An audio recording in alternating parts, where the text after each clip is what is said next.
Hey everyone, I'm here at the Lewis Brown Horticulture Research Farm. My name is Emily Braithwaite. I'm with the Oregon State University Turfgrass Research Program. I'm going to cover today some alternative management methods for fairways and greens with Simplot products.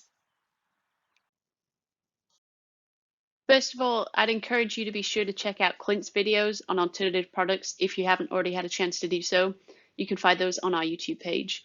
I'm speaking specifically about contract fungicide trials that I've done with Simplot, and Clint's research deals with some of the longer term effects of his programs and products. To start with, I thought it'd be really helpful to walk you through a little bit of history of how we got to where we are with these Simplot trials and kind of the thought process and evolution through the years. So I joined OSU in 2017. So I'm really just going to cover my time working with these products from then until the present. There is work prior to 2017 that's been done too. But Simplot did a good job early on taking results from Clint's research as a master's student and really sort of leapfrogging and incorporating it into their own programs and rotations with their products.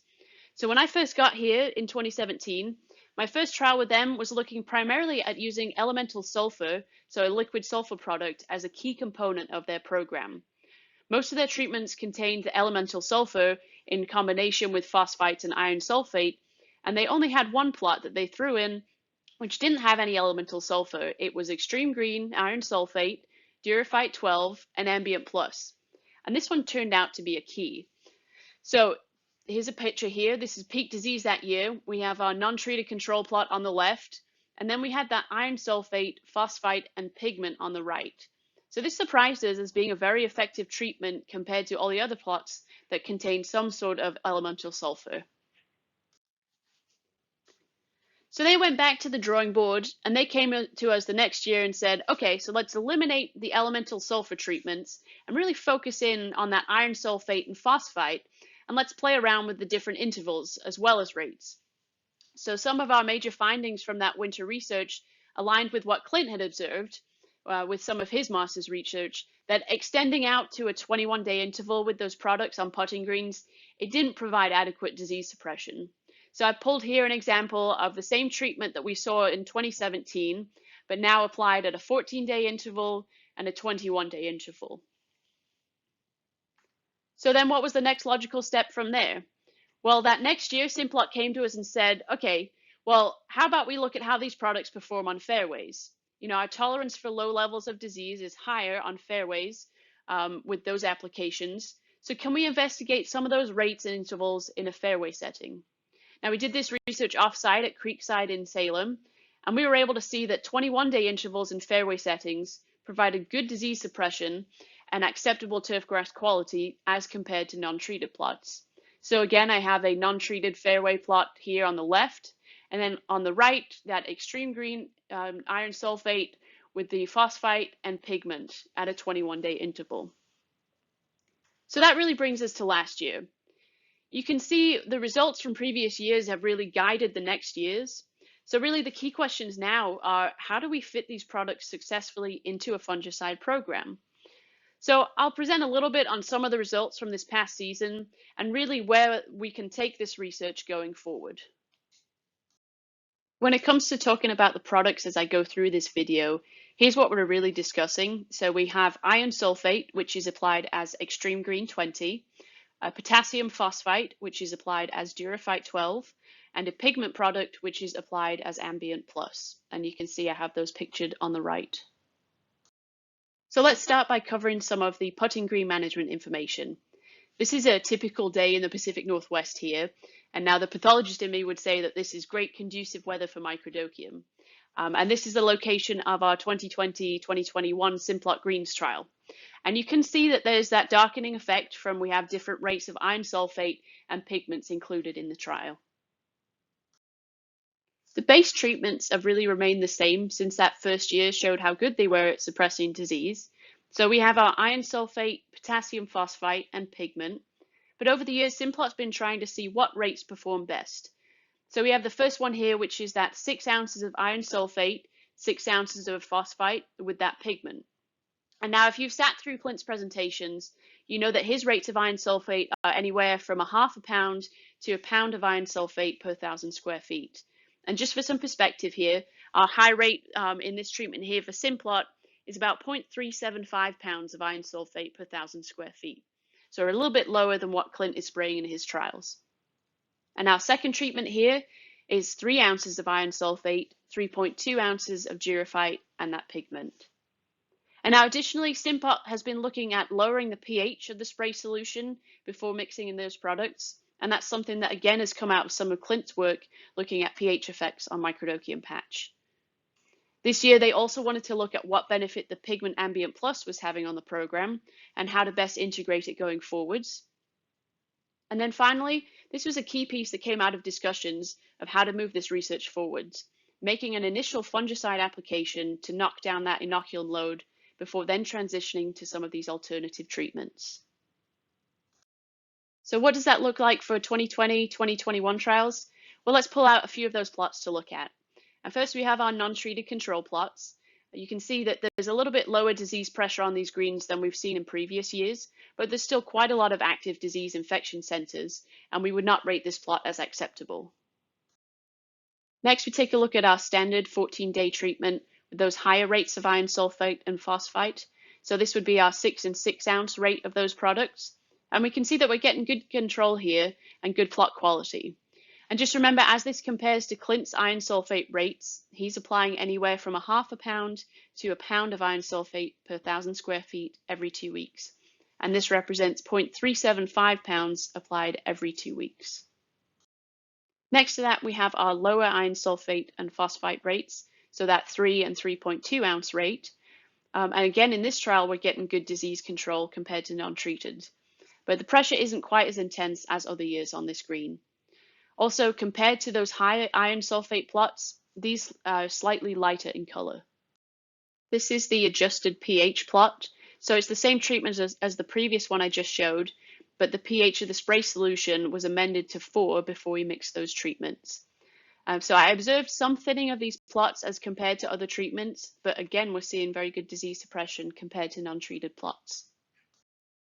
This next treatment was kind of a surprising one for us. So this is the Pigment Ambient Plus applied alone every 2 weeks.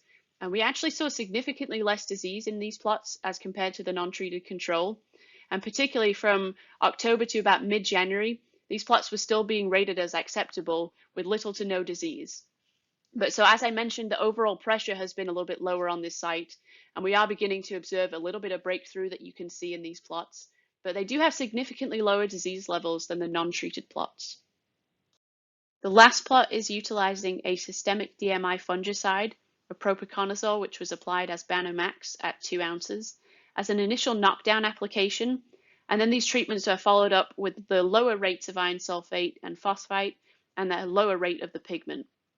And again, we have great disease suppression from these plots, and these were actually much darker green despite having that lower iron sulfate and pigment rates. So we can see that many of these treatments performed well in this year's testing, but I think it's really important to highlight not only their strengths and where they worked, but some of the limitations overall of alternative products, because it can help guide us better in where they can be incorporated more successfully.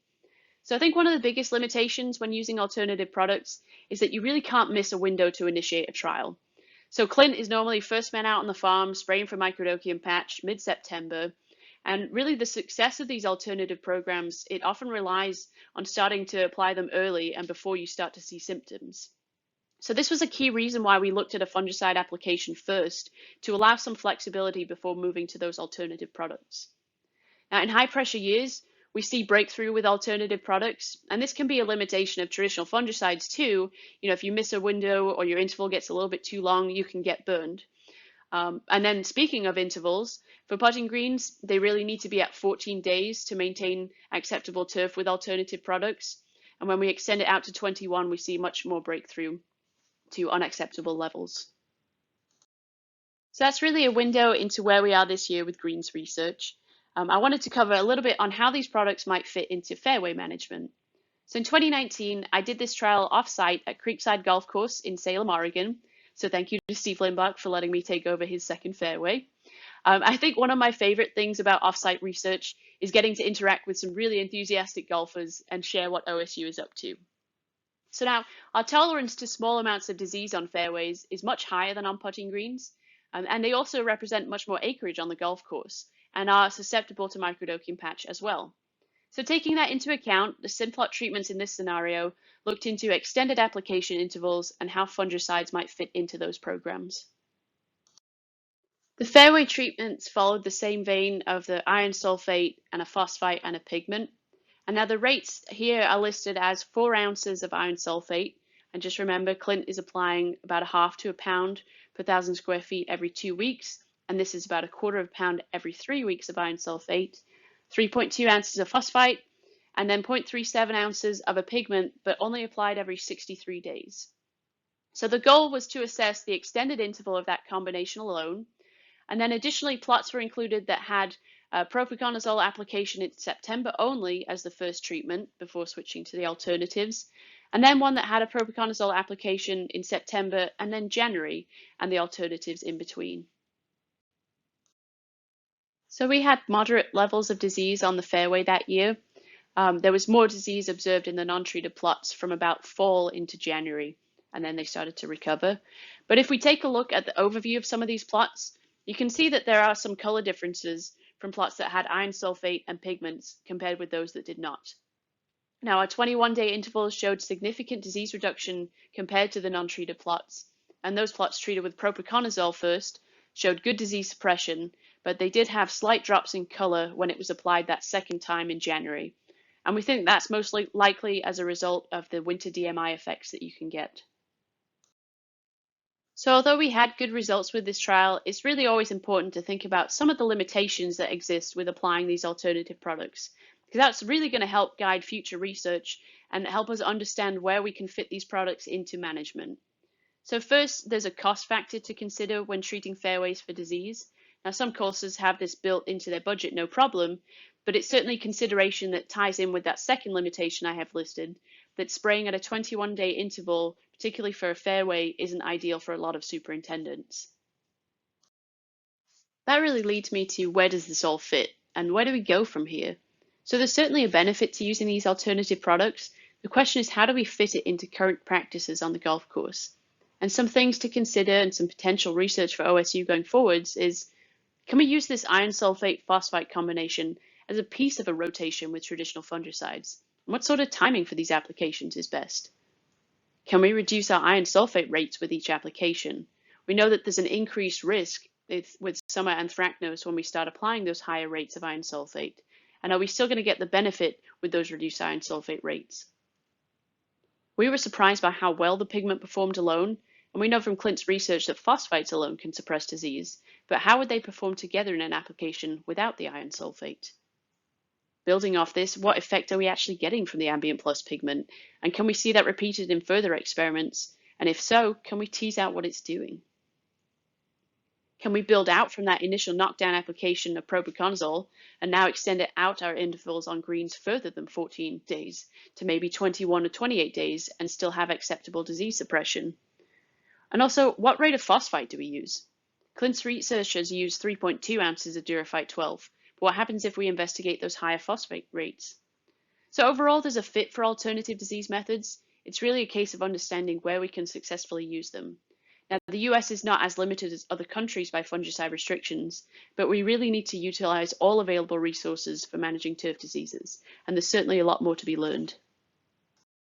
Thank you to Simplot for funding all these research trials.